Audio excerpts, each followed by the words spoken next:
Imtiaz call చేశారు Dubai నుండి. ఇంతియాజ్ గారు. సార్ నమస్తే అండి.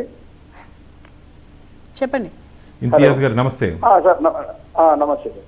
సార్ బేసిక్గా మీరు జగన్మోహన్ రెడ్డి గారి గురించి మాట్లాడుతున్నారు. ఆయన ఏదో స్కాములు చేశారు అది ఇదని. నేను అంత డీటెయిల్లో వెళ్ళకూడదు అనుకుంటున్నాను. ప్రస్తుతం జగన్మోహన్ రెడ్డి గారు హెల్ప్ చేసినంత జనాలకి ఇంకెవరు హెల్ప్ చేయలేదు సార్. ఏ గవర్నమెంట్ చేయలేదు. ఆయన చేసినన్ని పథకాలు నాకు తెలిసి నేను పుట్టినప్పటి నుంచి ఇన్ని సంవత్సరాలలో ఆయనకు ఉండేంత ఫాలోయింగ్ కానీ ఏ లీడర్కి లేదు. ఎందుకంటే జనాలకి దగ్గరైన ఏకైక వ్యక్తి ఎన్టీ రామారావు గారి తర్వాత అంతటి క్రేజ్ వచ్చిన వ్యక్తి జగన్మోహన్ రెడ్డి గారు మాత్రమే సార్. ఎందుకంటే నీతిగా నిజాయితీగా ఉన్నారు. ఇక స్కామ్లు అంటారా, ఇంక మీ పార్టీ గురించి చెప్పాల్సిన పని లేదు. రీసెంట్ గా ఎలక్ట్రికల్ బాండ్స్ రిలీజ్ అయింది కదా, అసలు ఇండియన్ చరిత్రలోనే అంత పెద్ద స్కామ్ ఇంకోటి లేదు. సో చాలా ఉన్నాయి స్కాముల గురించి, ఎందుకు దాని గురించి డిస్కషన్ వద్దులేండి. జగన్మోహన్ రెడ్డి గారు ఆయనే నెక్స్ట్ సీఎం. మీకు ఆంధ్రప్రదేశ్లో నోటాకు వచ్చినన్ని ఓట్లు కూడా రావు సార్. మీరు ఎందుకు వచ్చారో టీడీపీతో పొత్తుకు నాకైతే అర్థం కావట్లేదు. Anyway all the best. But గెలిచేది జగన్ అన్న మాత్రమే. నెక్స్ట్ సీఎం మళ్ళీ జగన్ గారు మాత్రమే. Thank you sir. ఇంతియాజ్ గారు, అంటే మీకు జగన్మోహన్ రెడ్డి గారు అంటే ప్రేమ ఉండొచ్చు, మేము కాదనలేము. మీ వ్యక్తిగత విషయాలు మేము మాట్లాడలేము. మీరు జగన్మోహన్ రెడ్డి గారు స్కీమ్లు ఇచ్చారు, ఆయన చేసినటువంటి కార్యక్రమాలు సంక్షేమ పథకాలు ఎవరు చేయలేదని చెప్తున్నారు. 2019 నాటికి రాష్ట్ర ప్రభుత్వ అప్పు దాదాపు 3,35,000 కోట్ల రూపాయలండి. 3,35,000 కోట్ల రూపాయలు. ఈరోజు ఈ రాష్ట్ర ప్రభుత్వ అప్పు దాదాపు 12 లక్షల కోట్ల రూపాయలు. 12 లక్షల కోట్ల రూపాయలు. ఆంధ్రప్రదేశ్లో 5 కోట్ల మంది ఆంధ్రుల మీద, ప్రతి ఒక్కరి మీద 2.5 లక్షల రూపాయలు అప్పు ఉందండి. అంటే సంక్షేమం పేరుతో ఆంధ్రప్రదేశ్ని సంక్షోభంలోకి తీసుకెళ్లారు జగన్మోహన్ రెడ్డి గారు.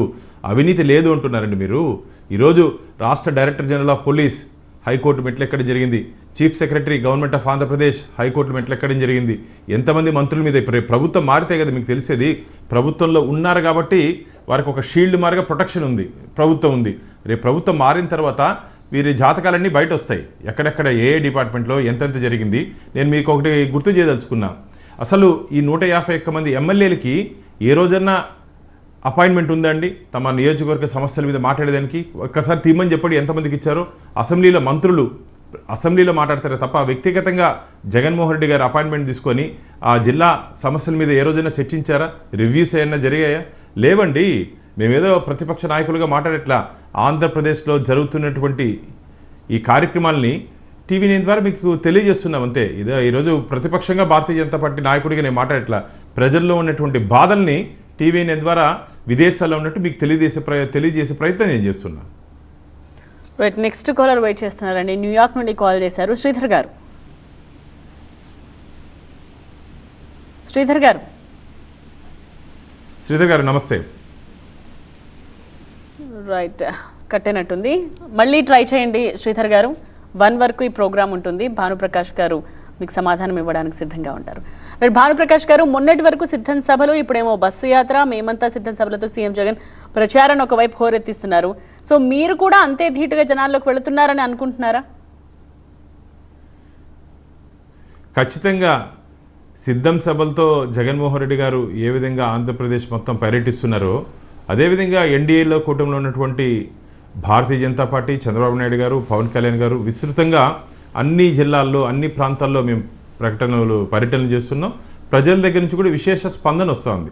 కానీ మా కేంద్ర నాయకత్వం ఇప్పటికే భారతదేశంలో అన్ని రాష్ట్రాల్లో నిన్న దాదాపు 103 పార్లమెంట్లో ఎన్నికలు అయిపోయాయి కాబట్టి అక్కడ నుండి సీనియర్ నాయకులకి ఇంకొచ్చే అవకాశం ఉంది. ప్రధానమంత్రి గారి పర్యటన కూడా ఆంధ్రప్రదేశ్కు ఉండబోతుంది. అమిత్ షా గారు, నితిన్ గడ్కరీ గారు, రాజ్నాథ్ సింగ్ గారు ఇలాంటి పర్యటనలు, స్టార్ క్యాంపెయినర్స్ పర్యటనలు కూడా ఆంధ్రప్రదేశ్కి రాబోతుంది.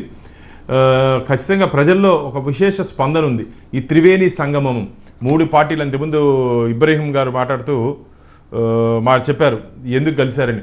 ఈ త్రివేణి సంగమం 3 పార్టీలు కలిస్తేనే ఆంధ్రప్రదేశ్కి మంచి భవిష్యత్తు ఉంటుందని చెప్పి ఆంధ్రప్రదేశ్ ప్రజలు భావిస్తున్నారు. ఎందుకంటే ఈ 5 సంవత్సరాల కాలంలో వారు చాలా ఇబ్బందులు పడినట్టు పరిస్థితి ఉంది. మీరు ఒక్కసారి రివ్యూ కానీ తీసుకుంటే ఆంధ్రప్రదేశ్ రాష్ట్ర ప్రజలు పడుతున్నట్టు ఇబ్బందులు, బాధలు, కష్టాలు, నష్టాలు, వారు ఈ ఎలక్షన్లో ఎప్పుడెప్పుడు ఎన్నికలు వస్తుందా, తమ అసంతృప్తిని ఓటు ద్వారా తెలియజేయాలని చెప్పి ఆంధ్రప్రదేశ్ రాష్ట్ర ప్రజలు ఎదురు చూస్తున్నారు. ఖచ్చితంగా మే 13వ తేదీ ఈ ఆంధ్రప్రదేశ్ భవిష్యత్తుని ఆంధ్రప్రదేశ్ ప్రజలు ఓట్ల రూపంలో ఓటే ఆయుధం 5 సంవత్సరాలకు ఒకసారి దొరికే ప్రజాస్వామ్యంలో దొరికే ఆయుధం కాబట్టి ఆ ఆయుధంతో జగన్మోహన్ రెడ్డికి ప్రభుత్వాన్ని గద్దె దింపేదానికి సిద్ధంగా ఉన్నారు. రైట్, షికాగో నుండి కాలర్ వెయిట్ చేస్తున్నారండి, మాట్లాడదాం. మాధవి గారు. ఓకే అండి, థ్యాంక్ యూ అండి. నమస్కారం అండి భానుప్రకాష్ గారు. నేను కొన్ని మాధవి గారు నమస్తే అండి. నమస్తే అండి, థ్యాంక్ యూ అండి. నాకు 2 పాయింట్స్ ఉన్నాయండి, దానికి మీరు ఆన్సర్ చెప్పండి మీకు వీలుంటే. ఫస్ట్ మెయిన్ థింగ్ ఏంటంటే ఇప్పుడు కవిత గారు, కేజ్రీవాల్ గారు వాళ్ళ మీద ఉన్న స్కాములు జస్ట్ మీరు ఇన్వెస్టిగేట్ చేస్తున్నారు, గవర్నమెంట్ వాళ్ళు, సిబిఐ కానీ ఈడీ కానీ. వాళ్ళది ఇంకా నిజంగా ప్రూవ్ కాలేదు వాళ్ళ మీద ఉన్న స్కాములు, అయినా కూడా వాళ్ళని అరెస్ట్ చేశారు. బట్ జగన్మోహన్ రెడ్డి గారి మీద ఉన్న కేసులు అన్నీ ప్రూవ్ చేశారు, ఆయా ఆస్తులన్నీ ఈడీకి అటాచ్ చేసి ఉన్నాయి. అయినా కూడా ఆయన ఇంకా 10 years బెయిల్ మీద ఉన్నారంటే అది ఇండియాలో మిగతా దేశాల్లో వాళ్ళకి ఇండియా ఉన్న న్యాయ వ్యవస్థను గురించి ఎంత బ్యాడ్ ఇంప్రెషన్ ఉంటుందో ఒక్కసారి ఆలోచించి ఆ పనిని మీరు తొందరగా, ఆ కేసుల్ని మీరు తొందరగా చూస్తారని నేను ఆశిస్తున్నానండి. ఇంకా సెకండ్ క్వశ్చన్ ఏంటంటే జగన్మోహన్ రెడ్డి గారు ఏదో చాలా పథకాలు ఇచ్చారు, చాలా మంది బెనిఫిట్ అవుతున్నారు అని చెప్పి కొంతమంది అడుగుతున్నారు. వాళ్ళకి నిజంగా ఆలోచించే శక్తే గనక, ఆలోచించే జ్ఞానమే కనుక ఉంటే అది వాళ్ళు ఆలోచించాలండి. ఎందుకంటే ఆయన గవర్నమెంట్ ప్రాపర్టీస్ని బ్యాంకుల్లో తాకట్టు పెట్టి లోన్లు తీసుకొని ఆ డబ్బులు ఈ పథకాలకి డైవర్ట్ చేస్తున్నారు. నెక్స్ట్ వచ్చే గవర్నమెంట్ వాళ్ళకి అది ఎంత భారం అవుతుందో ఆ లోన్ అనేది. నెక్స్ట్ గవర్నమెంట్ ఏ పార్టీ వచ్చినా దాన్ని వాళ్ళు ఎట్లా లీడ్ చేస్తారు, అంత అప్పులు ఉన్నప్పుడు వాళ్ళు దానిలో నుంచి ఎట్లా బయటపడతారు అనేది మీరు నాకు ఆన్సర్ చేయాలండి, ప్లీజ్ అండి. ఓకే మాధవి గారు. మాధవి గారు, జగన్మోహన్ రెడ్డి గారి మీద ఈడీ కేసులు, సిబిఐ కేసులు 16 కేసులు ఉన్నాయి. అవన్నీ కోర్టు పరిధిలో ఉందండి. ప్రభుత్వానికి ఎటువంటి సంబంధం లేదు. ఎందుకంటే ఛార్జ్ షీట్ వేసేంత వరకే పోలీస్ పరిధిలో ఉంటుంది. అదైన తర్వాత ఈరోజు కోర్టులో ఉంది. బెయిల్ మీద ఉన్నటువంటి ముఖ్యమంత్రి జగన్మోహన్ రెడ్డి గారు. కాబట్టి కోర్టుని, అక్కడ ఉంటే న్యాయ వ్యవస్థని మేము మాట్లాడే పరిస్థితుల్లో భారత రాజ్యాంగం కోర్టులను కానీ, న్యాయమూర్తులు కానీ, న్యాయ వ్యవస్థ మీద కానీ మాట్లాడే అవకాశం లేదు, మాట్లాడకూడదు కూడా. కాబట్టి అది కోర్టు పరిధిలో ఉంది. మీరు చెప్పినట్టు కేజ్రీవాల్ కానీ, కవిత గారు కానీ వారు చేసినటువంటి ఈ లిక్కర్ స్కామ్లో ఆధారాలు ఉన్నాయి కాబట్టి కోర్టు ఇంతవరకు బెయిల్ ఇవ్వలేదండి. కోర్టు ఇంతవరకు బెయిల్ ఇవ్వలేదు. ఎందుకంటే జగన్మోహన్ రెడ్డి గారు కూడా దాదాపు 18 నెలలు జైల్లో ఉన్నాడు, 16 నెలలు జైల్లో ఉన్నాడు. వారు కూడా బెయిల్ మీద బయట ఉన్నాడు. కాబట్టి వీళ్ళు కూడా జగన్మోహన్ రెడ్డి గారి కేసులు కూడా దాదాపు 16 కేసులు కూడా తొందరనే అది కోర్టు పరిధిలో ఉంది కాబట్టి శిక్ష పడే అవకాశం ఉందని చెప్పి న్యాయ నిపుణులు చెప్తున్నారు. తొందరనే అది జరుగుతుందని చెప్పి ఆశాభావాన్ని వ్యక్తం చేస్తున్నాను. ఇంకోటి మీరు పథకాల గురించి చెప్పారండి. ఇంకోటి ఏమడిగారు మీరు? పథకాలకి పథకాల గురించి.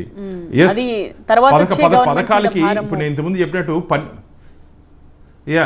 పథకాలకు వచ్చి నేను ఇంతకుముందు చెప్పినట్టు 12 లక్షల కోట్లు అంటే దాదాపు 6.5 to 7% రేట్ ఆఫ్ ఇంట్రెస్ట్ వేసుకుంటే కూడా ఒక 80,000 కోట్ల రూపాయలు వడ్డీనే కట్టాల్సిన అవసరం ఉందండి ఏడాదికి, సంవత్సరానికి. కాబట్టి రాబో ప్రభుత్వాలు కూడా కొద్ది ఇబ్బందికర పరిస్థితిలో ఉంటుంది. అందుకే నేను చెప్తున్నా, ఫ్రీ ఫ్రీ ఫ్రీ ఫ్రీ అని ప్రజల్ని ఎక్కడ ఎవరికి అవసరమో, ముఖ్యంగా విద్యారంగానికి, రైతులకి, ఆరోగ్యానికి, ఈ మూడింటికి ప్రాధాన్యత ఇచ్చి ఈ ప్రభుత్వాలు ముందుకు పోవాలి తప్ప ఓటు బ్యాంకుకి లింక్ పెట్టి ఓట్లు కావాలని చెప్పి ఆ ఓటు బ్యాంక్ని క్రియేట్ చేసుకునేదానికి దయచేసి ఫ్రీ పేరుతో మీరు కానీ మన కానీ మా మేనిఫెస్టో, బీజేపీ మేనిఫెస్టో మీకు ఒకసారి చదవండి. ఎక్కడ కానీ లేదండి. ఎక్కడెక్కడ ఎవరికి అవసరమో, ఏది అవసరమో అది మాత్రమే మేనిఫెస్టోలో పెట్టింది కేంద్ర ప్రభుత్వం, భారతీయ జనతా పార్టీ. కాబట్టి ఆ విధంగా రాష్ట్ర ప్రభుత్వాలు కూడా ఆలోచించాలని చెప్పి కోరుకుంటున్నా. ఖచ్చితంగా ఈ రాబో రోజుల్లో రాష్ట్ర ఆర్థిక ఆదాయం ఈ 5 సంవత్సరాల కాలంలో ఆంధ్రప్రదేశ్లో పెట్టుబడులు రాలేదండి. ఎందుకంటే శాంతి భద్రతల సమస్య ఉంది కాబట్టి ఆంధ్రప్రదేశ్లో ఉన్న పెట్టుబడులు పెట్టాలంటే భయపడ్డారు. ఎన్డీఏ ప్రభుత్వం వచ్చిన తర్వాత ఖచ్చితంగా పెట్టుబడులు వస్తాయి. తద్వారా రాష్ట్ర ఆర్థిక ఆదాయం పెంచుకుంటూ మేము ఈ అప్పులు తగ్గించుకునే ప్రయత్నం చేస్తాము. తొందరలోనే ఆంధ్రప్రదేశ్ని ఈ అప్పుల భారం నుంచి బయటపెట్టే అవకాశం ఉంది. దురదృష్టవశాత్తు మన ఆంధ్రప్రదేశ్కి ఆర్థిక శాఖ మంత్రి లేడండి. అప్పుల శాఖ మంత్రి మంగళవారం ఎక్కడ అప్పు పుడుతుందా, అప్పును తెచ్చి ఖజానా నింపదామని చెప్పి ఒక మంత్రి ఉన్నారు తప్ప అభివృద్ధి పదంలో ఆంధ్రప్రదేశ్ని ముందుకు తీసుకుపోవాలని చెప్పే మంత్రి లేడు. కాబట్టి ఈ 5 సంవత్సరాల కాలంలో తీవ్ర అన్యాయం జరిగింది ఆంధ్రప్రదేశ్కి. వీటన్నిటిని అధిగమించి ఖచ్చితంగా 2024 నుంచి ఎన్డీఏ కూటమి ముందుకు పోతుందని చెప్పి ఖచ్చితంగా మీకు అష్యూరెన్స్ ఇస్తున్నాను.